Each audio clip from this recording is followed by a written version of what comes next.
Hello guys, good morning. There is a lot of changes. This is supposed to be Calzada, municipal road.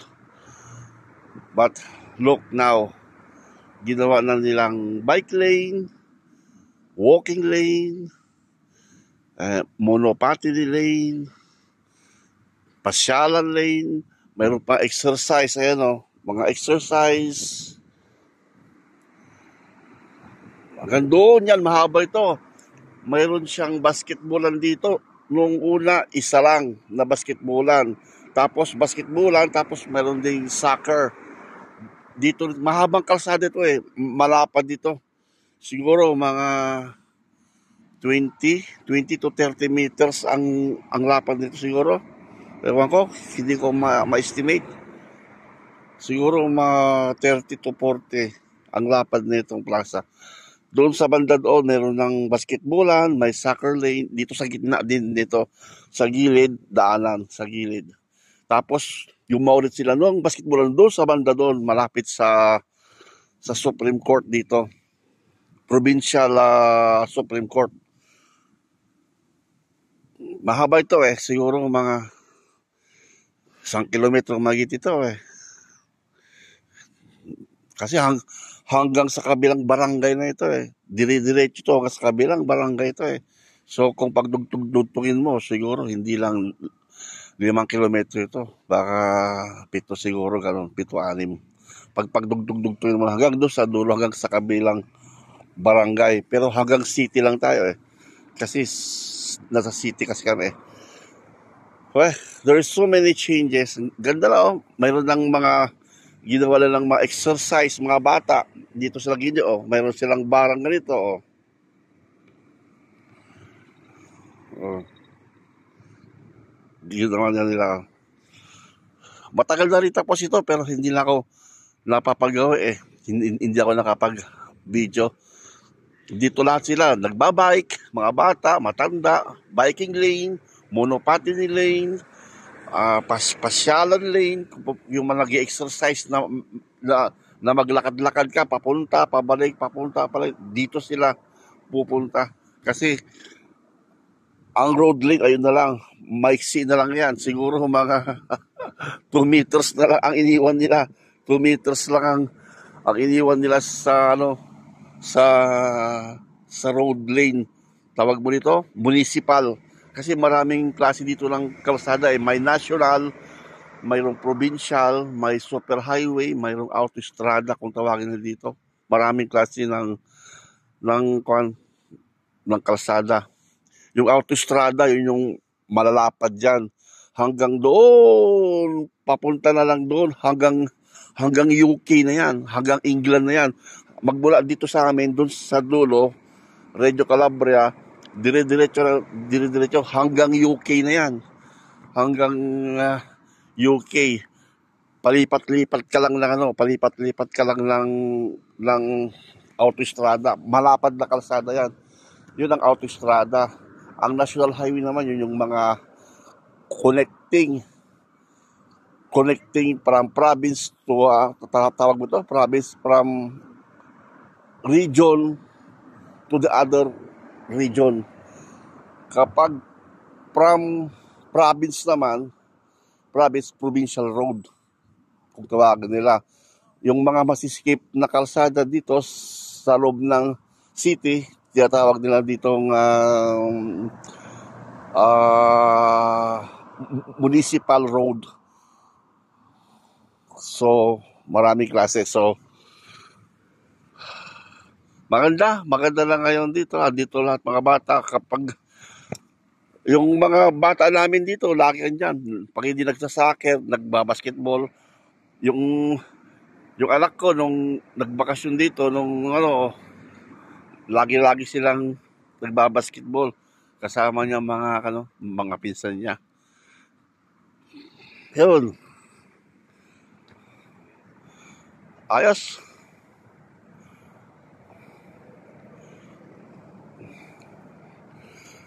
Yung taas doon, yung bahay na yon, lumang kastelo yon, lumang castle. Noong unang panahon daw dito, merong hari dito eh. Doon ang castle nila, doon sa tuktok na yun, sa pinakatuktok. So nanggaling na kami doon eh, namamasyal eh. Noon nung malit ang anak kong lalaki noon, pinapasyal ko siya lagi doon sa tuktok na yon. Kasi doon sa tuktok na yon, mabibisual mo lahat ng entire ng intercity. Makikita mo siya lahat ang intercity kapag nasa tuktok ka doon. Kasi mataas yun eh. Makikita mo lahat ang mga building dito, mga kabuhan hanggang doon sa kabilang barangay. Makikita mo. Kasi mataas yung bundok na yan. Mataas. Kasi noon, nagbumotor lang ako dyan noon. Pag napunta kasi masikip ang kalsada. Pag may kasabayan ka eh, mahirap ilabas o pag aatras ka dahil magbibigay ka ng way, mahirap magmaniobra dyan. Paakyat pa naman, aatras ang kotse mo kapag nasa huli ka. Mainit pero presko pag nasa silong ka lang punong kahoy. Mainit pero presko pag nasa araw ka dito. Mainit. Pero pag nasa silong ka ng punong kahoy o nasa silong ka ng mga building, gaya ng sa building na yan, andyan ka sa silong na yan, presko. Ganun ang atmosphere dito sa Europe. So, malamig pa rin siya, presko pa rin yung hangin once na wala ka sa arawan. So, okay okay lang. Yung iba dito, wala na. Pumupunta sa mga bundok, o pupunta sa dagat. Kaya kukunting tao dito ngayon. So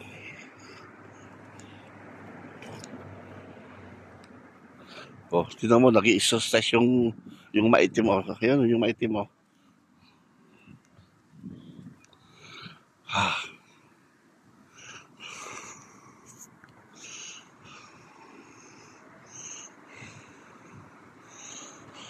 Okay na. Bye for now. Okay, nandito lang ako sa bahay ngayon. Dito ako sa may harap ng simbahan. Church sa tabi ng bahay. Magpapahangin muna bago pumasok sa bahay. Ang init sa loob. Sa sobrang lamig dito, tingnan nyo. Nagbabakbak yung pintura ng mga building.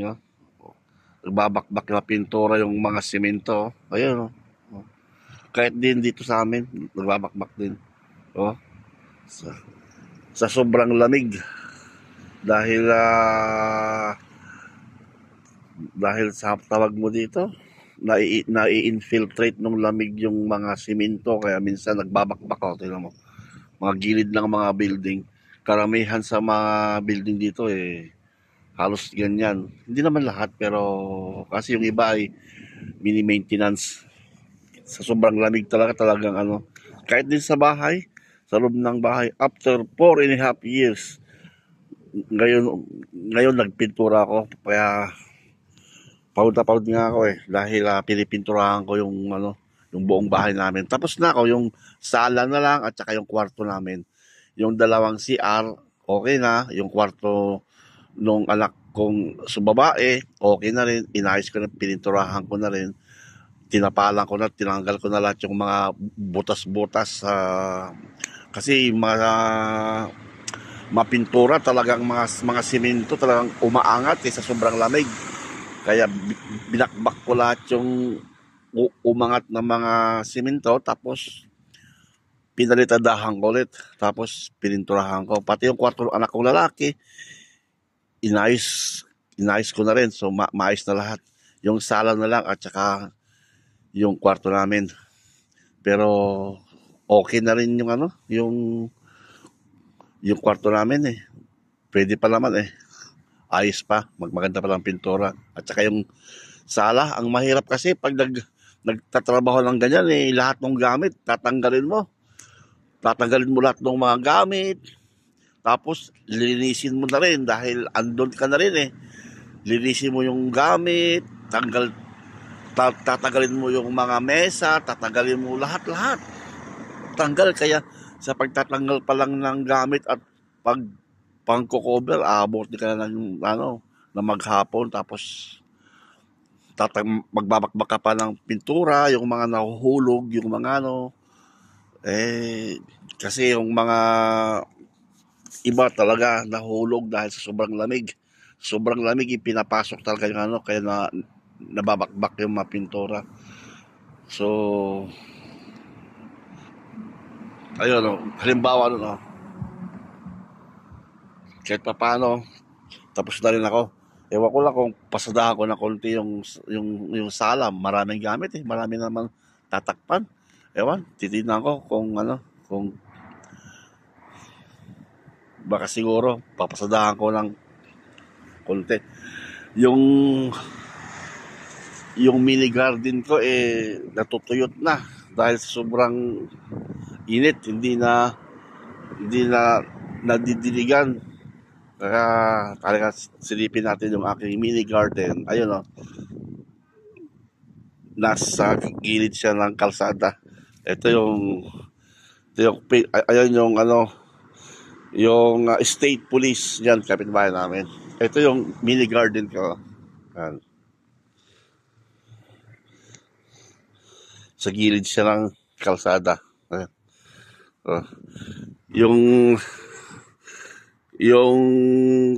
Yung Christmas light ko, hindi ko na tinanggal. Malapit na naman ang Pasko ulit kaya hindi ko na tanggalin. Ayun yung mga halaman ko. Ayun. Dati marami yan kaso nga lang sinisira nung mga, ewan ko kung sinong sumisira. Pag nagtatanim ako dito merong humihila, merong bumubulot. Inaayos ko. Ay, okay na siguro. Yang damo na lang ang halaman ko para hindi nila pag-interesan na nabunutin. Kinabunutin nila mga halaman ko. Wala na. Dati marami Ayun yung Christmas light ko. Pasko na naman kaya hindi ko na tatanggalin para pag nagpasko okay na. So,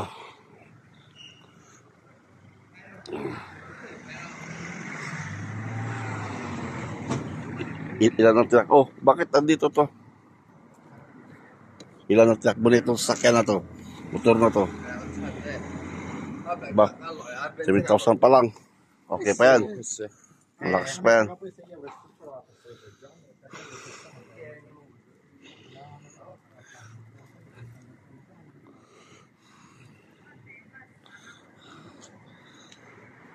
Saan galing?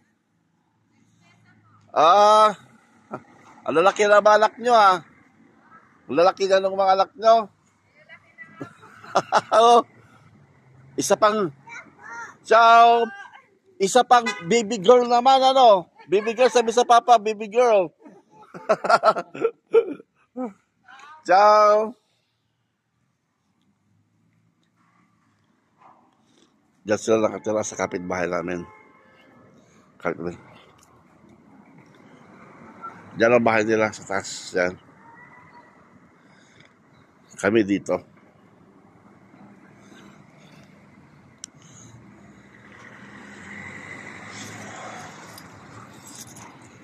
Tara, hindi na tayo.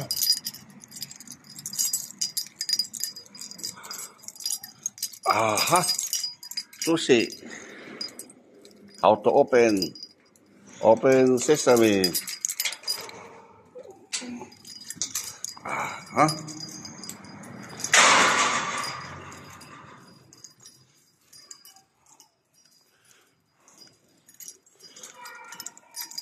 Maluwag pa din dito sa likod ng namin building namin kung saan kami nakatira. Tignan nyo, papakita ko dito sa likod namin. Dito naglalaro yung mga anak ko pag Mga, yung babae, nagsasoccer sila dito, nagbobola sila.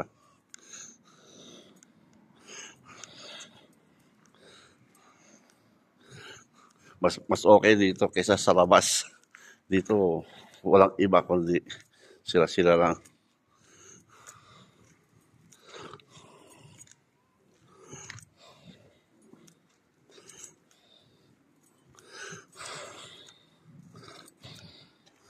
Ito yung likod namin, oh. Ito yung likod namin ng bahay.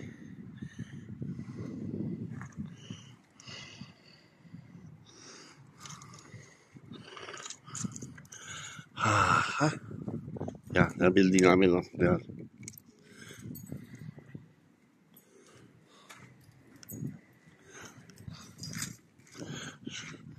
Yan ang bahay ng kapatid ko. Yan. Yan. Bahay ng kapatid ko.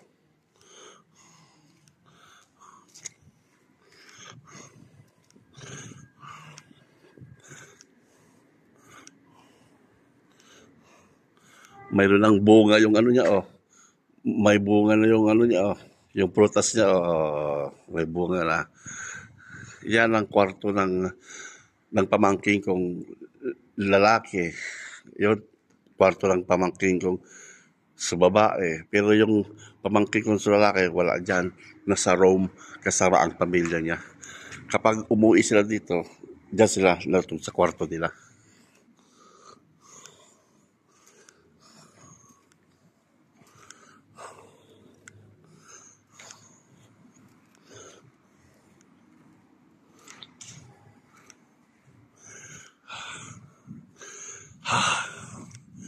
Pagod.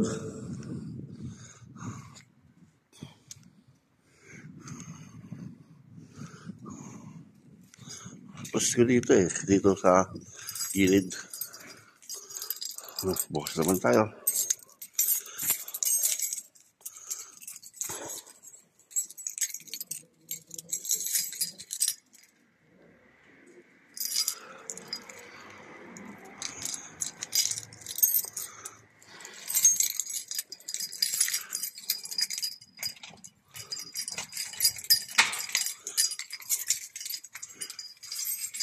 Yan. Ingat kayo pagpasok dito sa building namin, no? May camera, oh. Bye-bye muna.